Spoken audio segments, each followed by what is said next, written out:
Hi guys, welcome back to my YouTube channel that is Swapna's Tutorial.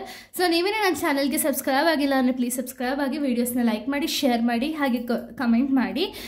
So ಇವತ್ತು ನಾನು ಮಾಡ್ತಿರೋ subject ಅಂದರೆ managerial finance. So ಅದರಲ್ಲಿ part 6ನ ಎಕ್ಸ್ಪ್ಲೈನ್ ಮಾಡ್ತಿದ್ದೀನಿ. ಸೊ ಪಾರ್ಟ್ 5ಲ್ಲಿ ನಾನು ಪ್ರಾಬ್ಲಮ್ಸ್ ಆನ್ EPS ಫಸ್ಟ್ ಪ್ರಾಬ್ಲಮ್ನ ಎಕ್ಸ್ಪ್ಲೈನ್ ಮಾಡಿದ್ದೆ. ಸೊ ಈ ಒಂದು ವಿಡಿಯೋದಲ್ಲಿ ಸೆಕೆಂಡ್ ಪ್ರಾಬ್ಲಮ್ನ ಎಕ್ಸ್ಪ್ಲೈನ್ ಮಾಡ್ತಿದ್ದೀನಿ. ಸೊ ಸೆಕೆಂಡ್ ಪ್ರಾಬ್ಲಮ್ ನಾವು ನೋಡೋದಾದರೆ ಸೊ ಇದು MCOM ರಿಲೇಟೆಡು ಆ್ಯಂಡ್ BCOMಗೂ ಇದೇ ಸಿಲೆಬಸ್ ಇದೆ. ಸೊ MCOM BCOM ಎಲ್ಲರಿಗೂ ಆಗುತ್ತೆ ಈ ಒಂದು ಮ್ಯಾನೇಜರಿಯಲ್ ಫಿನಾನ್ಸ್ ಅಂದರೆ ಕ್ಯಾಲ್ಕುಲೇಷನ್ ಆಫ್ EPS ಪ್ರಾಬ್ಲಮ್ಸ್ ಬಂದುಬಿಟ್ಟು.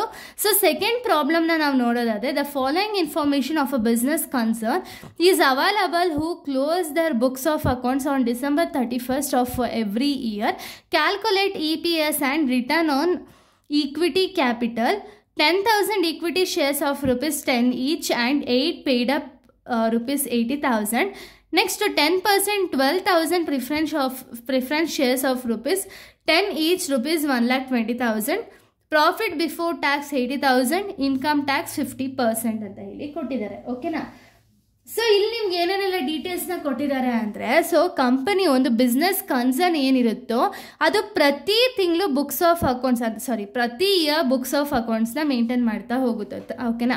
ಅಂದರೆ ಕ್ಲೋಸ್ ಮಾಡ್ತಾ ಹೋಗುತ್ತೆ.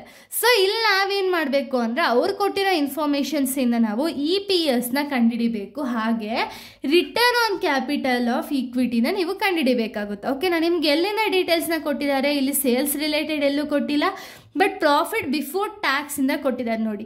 ಸೊ ಪ್ರಾಫಿಟ್ ಬಿಫೋರ್ ಟ್ಯಾಕ್ಸಿಂದನೇ ನಾವು ಪ್ರಾಬ್ಲಮನ್ನು ಸ್ಟಾರ್ಟ್ ಮಾಡ್ತಾ ಹೋಗೋಣ. ಸೊ ನೋಡಿ ಇಲ್ಲಿ ಸೊ ಪ್ರಾಫಿಟ್ ಬಿಫೋರ್ ಟ್ಯಾಕ್ಸ್ ನಮ್ಮ ಹತ್ರ ಎಷ್ಟಿದೆ, 80,000 ಇದೆ. ಸೊ 80,000 ಹಾಕೊಳ್ತೀನಿ. ಬಿಫೋರ್ ಟ್ಯಾಕ್ಸ್ ಅಂದರೆ ಇದರಲ್ಲಿ ಟ್ಯಾಕ್ಸ್ ನಾವು ಮೈನಸ್ ಮಾಡಬೇಕಲ್ವಾ.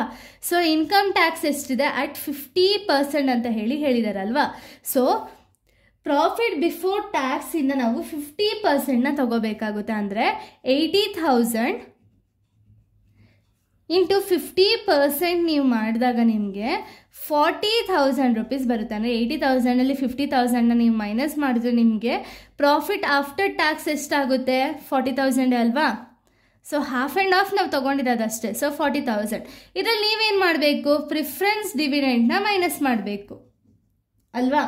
ಸೊ ಪ್ರಿಫರೆನ್ಸ್ ಡಿವಿಡೆಂಡ್ ಎಷ್ಟಿದೆ ನಮ್ಮ ಹತ್ರ.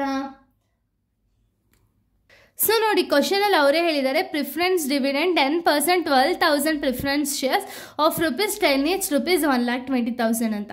ಸೊ ಇದರಲ್ಲಿ ನೀವು ಇದನ್ನು ತೊಗೋಬೇಕಾಗುತ್ತೆ, 12,000ನ ತೊಗೋಬೇಕಾಗುತ್ತೆ. ಸೊ ಎಷ್ಟು ಶೇರ್ಸ್ ಇದೆ ಅಷ್ಟನ್ನು ತೊಗೋಬೇಕಾಗುತ್ತೆ. ಪ್ರಿಫರೆನ್ಸ್ ಡಿವಿಡೆಂಡ್ನ ಪ್ರಾಫಿಟ್ ಬಿಫೋರ್ ಟ್ಯಾಕ್ಸಲ್ಲಿ ನೀವು ಮೈನಸ್ ಮಾಡ್ದ ಅಂದರೆ ನಿಮ್ಗೇನು ಸಿಗುತ್ತೆ ಅಂದರೆ earnings available to equity share holders ಎಷ್ಟು ಅಂತ ಹೇಳಿ ಸಿಗುತ್ತೆ. ಓಕೆನಾ? So earnings available to equity share holders ನೀವು ನೋಡೋದಾದರೆ 40,000 ಮೈನಸ್ 12,000 ಮಾಡಿದ್ರೆ ನಿಮಗೆ 28,000 ರೂಪೀಸ್ ಸಿಗುತ್ತೆ. ಓಕೆನಾ? ಸೊ 28,000 ರೂಪೀಸ್ ನಿಮ್ಗೆ ಸಿಗುತ್ತೆ. So earnings available to equity share ಹೋಲ್ಡರ್ಸ್ವರೆಗೂ ಕಂಡುಹಿಡ್ಕೊಂಡಿದ್ದೀರಾ. ಬಟ್ ಈಗ EPS ಯಾವ ರೀತಿ ಕಂಡುಹಿಡಿಯೋದು, ಫಾರ್ಮುಲಾ ಏನು ಅಂದರೆ earnings available to equity share holders divided by number of shares ಅಲ್ವಾ. ಸೊ ನೋಡಿ ಅರ್ನಿಂಗ್ಸ್ ಎಷ್ಟಿದೆ 28,000 divided by number of shares ಎಷ್ಟಿದೆ. ಸೊ ಶೇರ್ಸ್ನ ನೀವು ನೋಡೋದಾದರೆ ಈಕ್ವಿಟಿ ಶೇರ್ಸ್ ನೋಡಿ 10,000 ಅಂತ ಹೇಳಿದ್ದಾರೆ. ಸೊ 28,000 ಡಿವೈಡೆಡ್ ಬೈ 10,000 ಮಾಡಿದಾಗ ನಿಮಗೆ EPS ಎಷ್ಟು ಸಿಗುತ್ತೆ ಅಂದರೆ 2.8 ಪರ್ ಶೇರ್ ಅಂತ ಹೇಳಿ ಮೆನ್ಷನ್ ಮಾಡ್ತೀರಾ. ಓಕೆನಾ? 28,000 ಡಿವೈಡೆಡ್ ಬೈ 10,000 ಮಾಡಿದಾಗ 2.8 ಸಿಗುತ್ತೆ. ಇನ್ನು ನೆಕ್ಸ್ಟ್ ಸ್ಟೆಪ್ ಅವರು ಏನು ಹೇಳಿರೋದು ಅಂದರೆ ರಿಟರ್ನ್ ಆನ್ ಈಕ್ವಿಟಿ ಕ್ಯಾಪಿಟಲ್ನ ಫೈಂಡ್ ಔಟ್ ಮಾಡಿ ಅಂತ ಅಲ್ವಾ ಹೇಳಿರೋದು. ಸೊ ಅದಕ್ಕೂ ಒಂದು ಫಾರ್ಮುಲಾ ಇದೆ. Return on equity capital is equals to earnings available to equity share holders divided by equity capital into 100 ಮಾಡಬೇಕು. ಇವಾಗ ಅರ್ನಿಂಗ್ಸ್ ಎಷ್ಟಿದೆ ಈಕ್ವಿಟಿ ಶೇರ್ ಹೋಲ್ಡರ್ಸ್ಗೆ 28,000 ರೂಪೀಸ್ ಆ್ಯಸ್ ಇಟ್ ಈಸ್ ನಮಗೆ ಗೊತ್ತು. ಅರ್ನಿಂಗ್ಸ್ ಈಕ್ವಿಟಿ ಕ್ಯಾಪಿಟಲ್ ಎಷ್ಟಿದೆ. ಸೊ ನೋಡಿ 10,000 8 ಪೇಯ್ಡ್ ಅಪ್ ಕ್ಯಾಪಿಟಲ್ ₹80,000 ಅಂತ ಹೇಳಿ ಕೊಟ್ಟಿದ್ದಾರೆ.